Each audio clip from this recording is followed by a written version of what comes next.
60 years after Gandhi's struggle in South Africa, his ideas found new followers in the American South. Students at Fisk University, a leading black institution, can ignore segregation on campus, but when they venture downtown, many are shocked by the Southern system. I grew up on the south side of Chicago, and although I had experienced segregation there, it was not the overt kind where there were signs on water fountains and on restrooms. It was humiliating. Well, Nashville was a totally segregated city. It was as segregated as Johannesburg, the height of apartheid. It was a city of two races. There was virtually no contact between the white community and the black community. In school, in neighborhoods, in jobs, in church, Nashville was a totally and completely segregated city, and for the most part, totally satisfied and happy with that. Students at American Baptist College in eastern Nashville know that segregation is being challenged, that some are working against the violent repression, even lynchings that enforce it. They want to join the struggle. We've been taught one thing in the school about the Declaration of Independence, about the Bill of Rights, about the Constitution. And then in the real world, we were living something else. James Lawson, a Methodist minister from Ohio, soon gives Nashville's students a chance to take part. The soft-spoken Lawson is 30 and has spent 3 years teaching in India, where he studied the work of Mohandas Gandhi. In a small church near the Fisk campus, Lawson has started a series of evening workshops on nonviolent action. Now tonight we have a most important business to try to accomplish. Jim Lawson's manner is cool. His objective is breathtaking: to eliminate segregation. His classes attract Nashville's brightest students. A good friend of mine in Alabama here last April was taken out by the KKK and beaten on a tree, tied to a tree, beaten by chains and whatnot. I thought nonviolence would not work. But I stayed with the workshops for one reason, and that is because they were the only game in town. That was the only group even trying to do anything to combat segregation that I knew about. And he started praying, Father, forgive these men. Jim Lawson has been encouraged to come south by Martin Luther King Jr., who says the civil rights movement needs leaders who understand nonviolent strategy and tactics. Then they started protesting. You can't pray that prayer, they said. And then others said, yes, but the man who's going to die has a right to pray any way he wants to pray. And this immediately started a division among them. We took the whole group through a holistic view of nonviolence, its history, its roots in the Bible, its roots in Christian thought, the methods of nonviolence. We told the stories of nonviolence. And I stressed the Gandhian idea of our being engaged in experiment. It may have much more meaning to the attacker if, as he strikes you on the cheek, you're looking him in the eyes. Unfortunately, the concept of nonviolence for many people is that you get hit on one cheek, you turn the other cheek, you don't do anything. But nonviolence means fighting back. But you're fighting back with another purpose and with other weapons. Number one, your fight is to win that person over. And that is a fight. That's a struggle. That's much more challenging than fisticuffs. Right. Okay. Peggy? If I were being beaten, what is it that I would be able to do? We said we were going to desegregate downtown Nashville. Our first step was going to be desegregate lunch counters and restaurants. That, of course, was a first Gandhian step. That was the first step of nonviolence. To research and examine and focus on an issue. Choose a target, choose an issue. Now, let's see. Months before going to the lunchrooms, Lawson begins preparing them. your niggers. Well, look at the 8 balls all lined up. Hi there, Jungle Bunny. He's so dark, he's making the whole place dark. He wants them to have experienced both physical and verbal attacks, and to learn how to resist the impulse to run or fight back.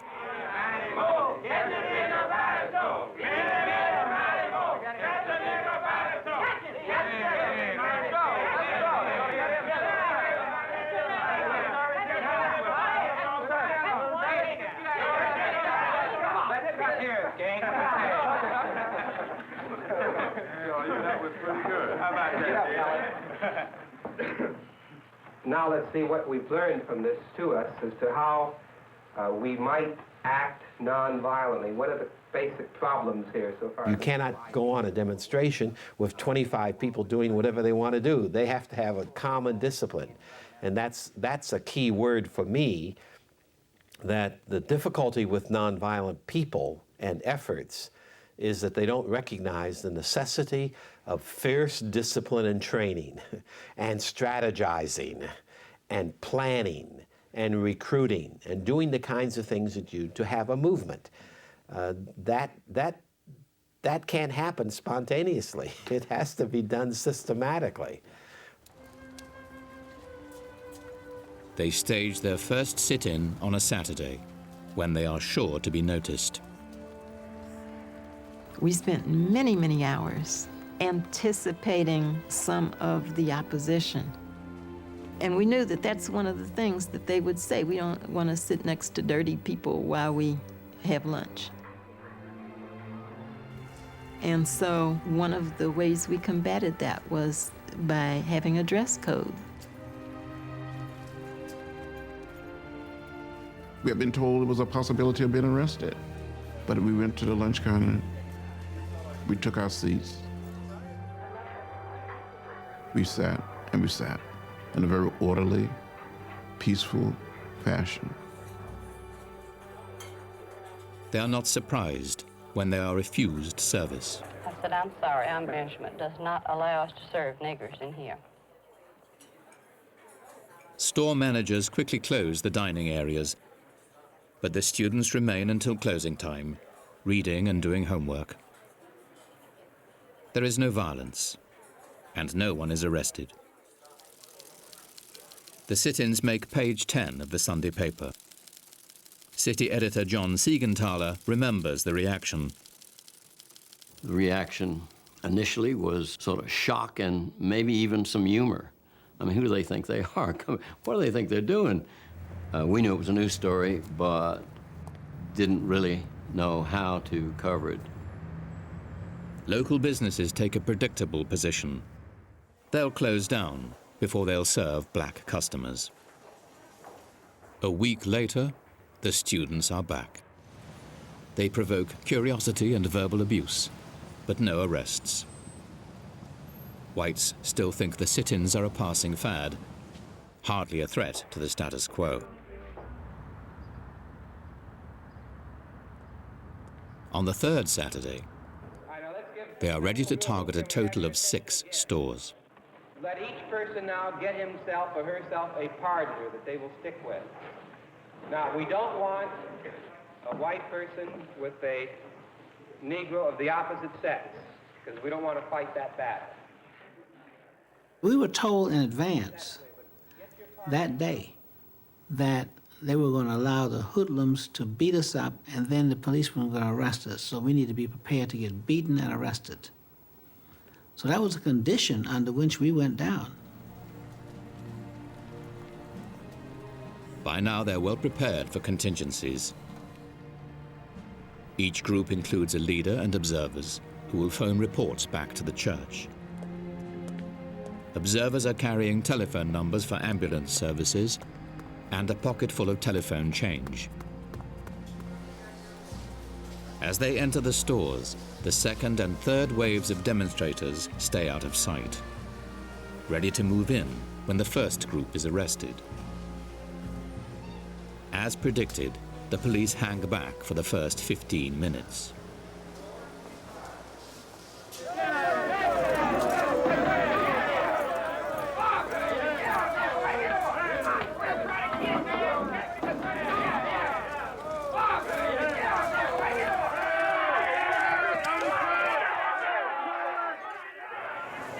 went and asked each and every one of them separately to leave. They didn't leave, so I instructed the men to place them under arrest. We placed them under arrest. When we cleared the stools, some more colored boys and girls and white boys and girls got on the seats. It really surprised the police. They thought they had lowered the boom. And when they turned around and looked and saw a lunch counter, once again, full of Negro students, you could just see that they kind of looked at each other out of the corners of their eyes as though, do you see this? What will we do now? And there was still another group ready to take their places.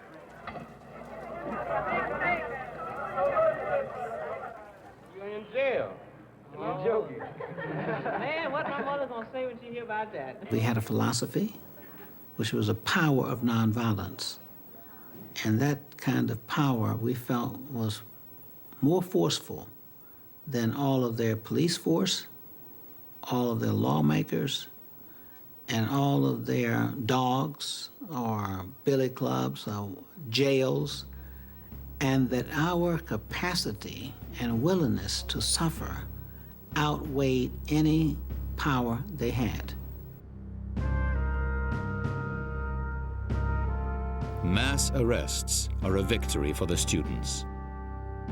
Reporters realize they are covering a story of national significance.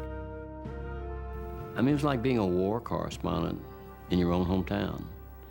The only thing you knew was that the war was on, that the weapon of nonviolence was winning over violence, and that this was a historic moment, however it came out. I think there was a sense of history there that we all understood. At police headquarters on Monday morning, the students are still behind bars. On principle, they have refused bail. In just 48 hours, their small student movement has inspired thousands. Now the city's black community has joined in the struggle, organizing, raising money, recruiting lawyers. Alexander Luby is among Nashville's most prominent black lawyers, and he has organized local lawyers to defend the arrested students. People couldn't believe that these young, well-dressed, innocent college students are being arrested and put in jail. They didn't like it. And the city, African-American population was mobilized in such a fashion. And the movement spread through the city of Nashville like wildfire. As the crowds wait to see what the city will do, the mayor speaks to reporters. Anyone violating the law will be arrested. This must be so. By emphasizing law and order, the mayor takes sides with the store owners. In fact, the arrested students have broken no law, and none of the white attackers has been arrested. The city and police were ill-prepared for a mass civil disobedience effort. They had anticipated that once the violence took place and the arrest began, our movement would dissipate, would be chased away, because that's the purpose, after all, of doing the violence, and it's the purpose of doing the arresting. It's hopeful that then whatever this is will vanish, and that's the end of it. That didn't happen. A week later, nothing has changed.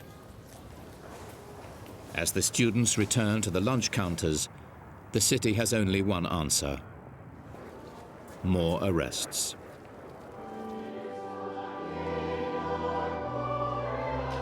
Now in the national spotlight, the movement is deluged with new recruits. Jim Lawson's workshops expand to meet the demand. Nashville's churches provide meeting space, telephones, mimeograph machines. Now they must get the message out, far beyond Nashville. We were not simply addressing our immediate opponents. What we were doing was addressing the larger audience, the nation, the world. Because the strategy in nonviolence is that you educate a large number of constituents and win them on your side. In fact, even though we as African Americans were a minority, no change could take place unless you have the sympathy of the majority, if not the active participation. The students know that sympathy by itself may not be enough. Taking advantage of the outrage their arrests have provoked, they escalate the conflict. Sit-ins continue, but a new tactic is added: a boycott of the downtown shopping district. Picketers ask customers not to patronize stores whose lunch counters are segregated.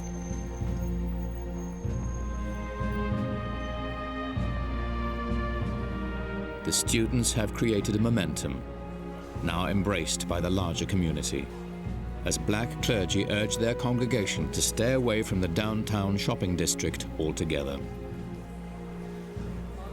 It allowed for the whole community to be participants in the movement, because that's one of the things that we in the nonviolent world always teach, namely that in the nonviolent movement, everyone can be a participant. Children can participate, women can participate, men can participate, young people, old people. Everyone can do the work. As the boycott takes hold, the sit-ins and arrests continue. The conflict becomes a seemingly permanent fact of life in the downtown shopping district. Picketing and boycotting provoke a racist backlash. But the counter-demonstrations backfire. Frightened white people begin avoiding the downtown area, unwittingly joining the boycott. A Fisk University economist calculates that some downtown stores have lost up to 40% of their business.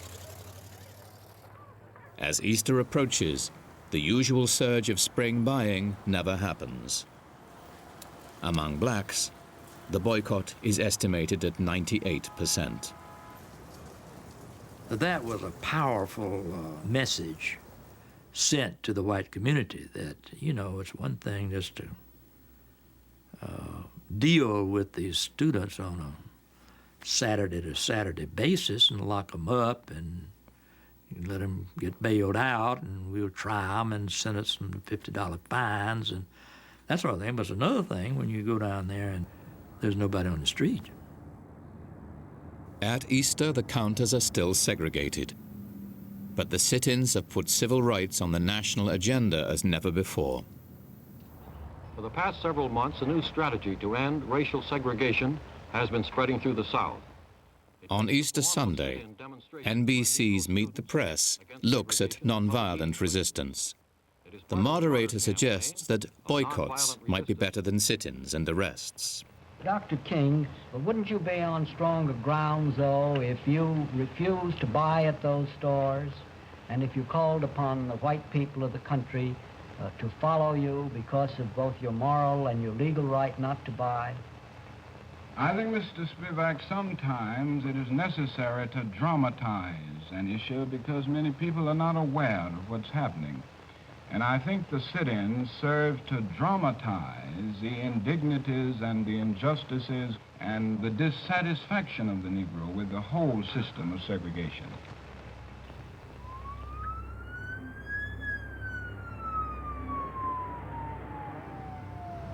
We had a meeting planned for 6 a.m. I was in the dormitory getting dressed, and I heard this big boom.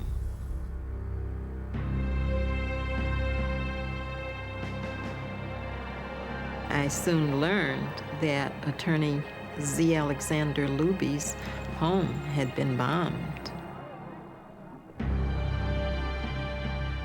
It, of course, was the effort of the enemy to scare us off. Violence has a very simple dynamic. I make you suffer more than I suffer. I make you suffer until you cry, uncle, and you surrender. That's what a war is.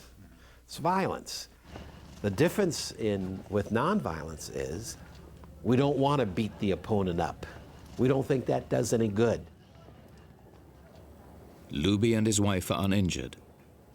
But as Lawson has taught his students, violence can backfire. The bombing has shocked the city and given the students a strategic opportunity. They send a telegram to the mayor demanding a meeting, and they organize a silent march from the campus to City Hall.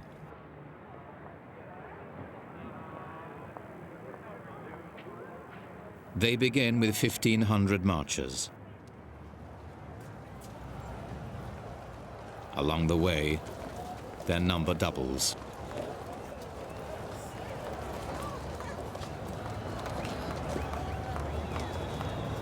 Mayor Ben West is waiting for them. West gets into an argument with a black minister, but then Diane Nash steps forward with some very direct questions. I asked the mayor, first of all, Mayor West, do you feel that it's wrong to discriminate against a person solely on the basis of his race or color? I tried as best I could to answer it, frankly and honestly, that I could not agree that it was morally right for someone to sell them merchandise and refuse them service. And I had to answer it just exactly that way. Nash goes on to ask the mayor whether he feels the lunch counters should be desegregated.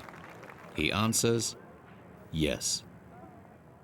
It was the first major change in the attitudes of the city. Nashville began to desegregate its public institutions and its department stores that day. It took 3-4 years before theaters, restaurants, all public conveyances were desegregated. But with Ben West's declaration, no, it's not right, the process of change began. The downtown retailers now tell the students privately they want to desegregate. The students devise a plan. We suggested to them, which was a great relief to them, that there would be no announcement that the demonstrations had ended. There would be no announcements that black people were being served. No announcements, no press, no police. A movement that began in the basement of a small church in September has desegregated the downtown lunchrooms by spring. They go on to desegregate other restaurants and public facilities, showing how to remove business support for segregation by making it costly and controversial. It's a weapon that will prove decisive as the civil rights movement gains momentum.